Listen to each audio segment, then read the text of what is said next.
هذا فاضل برا لاندري مالا مزي برا كوار المذكر نوع عجيبة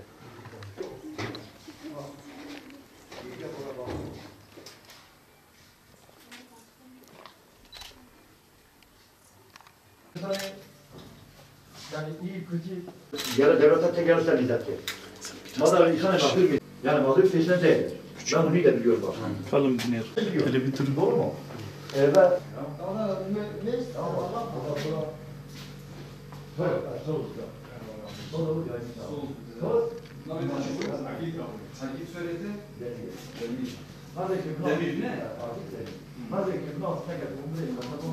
Bu çocukların da ayakkabıları falan.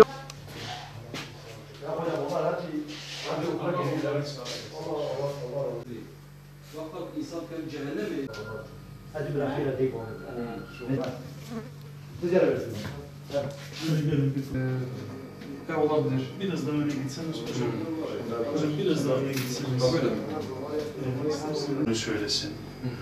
Var mı bir geliri?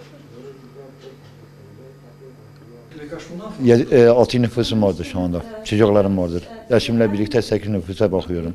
7 sene ben burada, 7 sene ben bu okuldayım. Her akşam bir yan gelirim yok. Kaynağım da gelmiyor bir yerde. Sadece Sayın Kaymakam Bey 2 ayda bana 300 milyon, 400 milyon para veriyor. O yardımda da ben istemiyorum. Nedeni de istemiyorsam bana bir kanat versin. Ben o 4 milyon ben muhtaç değilim. O başkasına birisine versin. Davam bu. İkincisi de evim yok, barkım yok. Eğer evim olsaydı, bu devlete yani kendi imkanında olsaydı ben oraya gitmezdim, yalvarmazdım. Bu şartlarda eğer bana devlet bir elini uzatmasa, gereken nereye kadar geçse ben o imkanatı yerine getirmek için her şeyi yaparım. Sen iş mi istiyorsun? İş istiyorum. İş istiyorum. Sayın Başbakanımız olsun, Cumhurbaşkanımız olsun, Adalet Bakanımız olsun, Sayın Kaymakam Bey olsun, valimiz olsun. Ben onlarda rica ediyorum. Bana bir kanat, bir iş versin ya bir ev bana versinler. Şu anda geçimini nasıl sağlıyorsun? Geçimime sadece ben köy içi, bazı aleti içi gidim yapıyorum. Paran olsa alıyorum, olmasa bana Allah razı olsun. Ben bunu yapıyorum. Başka bir işim yok. Bir kanım yarım gelirim yok. Yarım gelirim olsaydı yemin ederim bu Kaymakam Bey'e de kapını çalmazdım. Benden dışında, benden dışında bir sürü yani benim vatandaşlarımın da yani köyde bulunacak kişi benim daha epey mağdurum vardır. Gidim Kaymakam Bey kapına çalıyorsa ne için gidiyorum? Hem çocuklarım için hem de kendim menfaati için. Eğer ben gelin bakın. Eğer mağdur olmasam bu ikanatı bana vermeyin. Başka kişisine verin. Öyle yapmıyorsa benim o kapıyı çaldığım zaman kapıyı yüzüme kapatıyorlar. Neden kapatıyorlarsa ben onu söyleyeyim. Fakir olduğu için ben yüzüme kapıyı kapatıyorlar.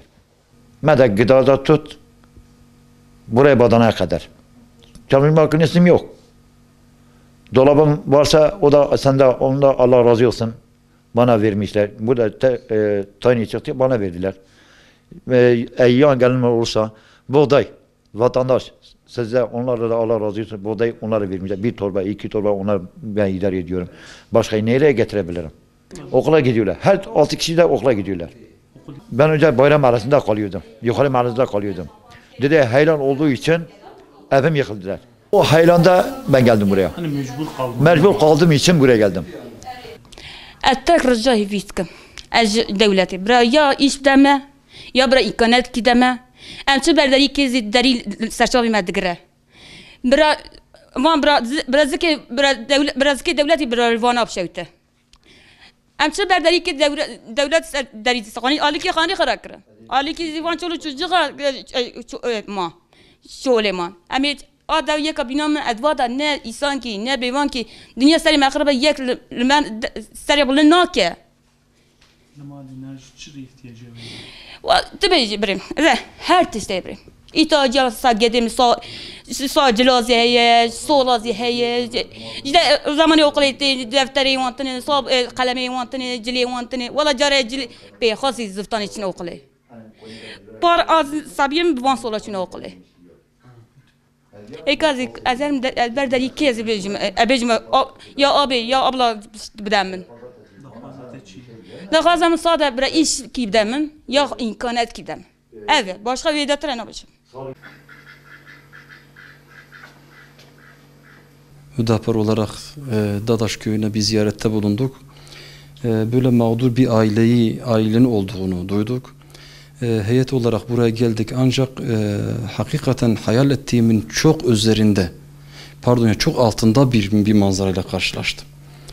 Şimdi bu çocuklar, siz de dikkat etmişsiniz, kir içinde kalmış. Anaya soruyorum, diyorum anneciğim diyorum, bu sabun yok mu ki bunları bir yıkayasınız?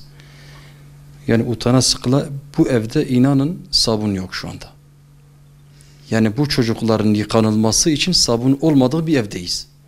Türkiye'de yaşıyoruz ve 20. yüzyılı geçtiğimiz şu halde içinde bulunduğumuz bu sefaleti herkes görmesi lazım. Vicdanen hakikaten burada yıprandık yani. Bu evi görmekle, bu manzarayı görmekle yıprandık. Burada Agit kardeşimiz var.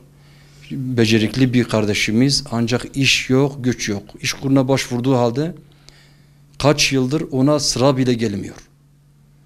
İşkura verilen insanların durumlarına bakıldığında, bu mağdurun içinde bulunduğu duruma baktığımızda acaba İşkur hangi kriterlere göre işçi alıyor? Onu da merak ediyoruz doğrusu.